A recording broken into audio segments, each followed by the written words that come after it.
Сәлеметсіздер ме, құрметті ұстаздар мен оқушылар.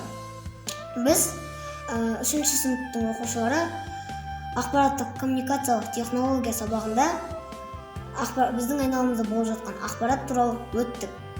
Ақпарат дегеніміз біздің айналамызда болып жатқан құбылыстар мен хабарлар. Біз ақпаратты көру, есту, иіскеп сезу, дәм сезу, сипап сезу арқылы аламыз. Ақпаратты алуға адамның сезім мүшелері көмектеседі. Мұрын, құлақ, тіл, көз және де тері. Біз көбінесе ақпаратты компьютерден аламыз. Ал егер де біз компьютерден жұмыс жасап үйренсек, біздің компьютерлік сауаттылығымыз ашылады. Компьютерлік сауаттылық дегеніміз біздің компьютермен жұмыс жасап, одан ақпаратты алуымыз. Ақпаратты өзгерту, ол ақпаратты өңдеу деп аталады. Кез келген адам ақпаратты өңдеп болғаннан кейін өзінің қажетіне жаратады. Ары қаратай менің басқа сыныптағы достарым компьютермен қалай жұмыс жасау керек екенін көрсететін болады.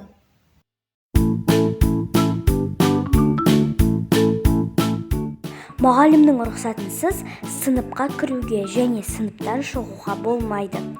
Мұғалімнің рұқсатынсыз сыныпта жүруге болмайды. Дербес компьютерде су киіммен және су қолмен жұмыс істеуге болмайды.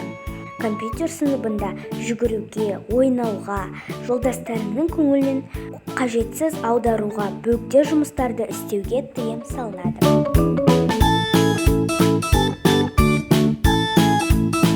Бұл монитор. Біз осыдан өзіміздің керек затымызды іздей аламыз. Ал бұл тінтуі. Онымен біз мониторды қозғалта аламыз. Ал бұл пернетақта.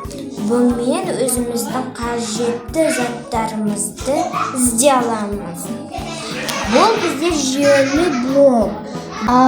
Бұны біз компьютердің миы деп атаймыз.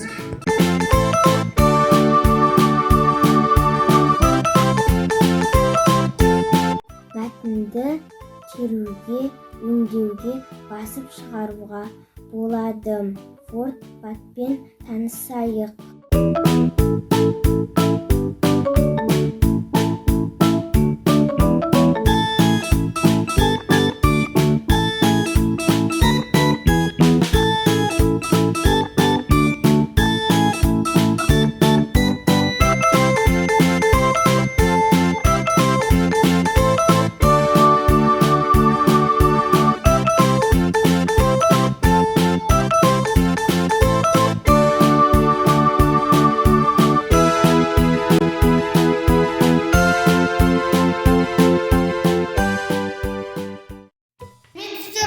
Ұстаздар мен оқушылар, бүгін мен акты сабағы бойынша бір жазу туралы көрсететін боламын.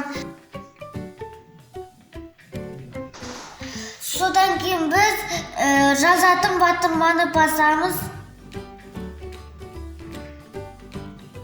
Енді біз керек бағдарламамызды жазамыз. Міне біздің керек батырмамыз шықты. Енді соны басамыз. Содан кейін біз начать запись дегенді басамыз. Өткен 3-ші сынып оқушылары өткен сабақты еске түсіру мақсатымен өз білгендерімен бөлісіп жатыр. Егер біздің видео ұнаса, лайк басып, комментария қалдыр. Енді мен жазған дыбысымды сақтаймын.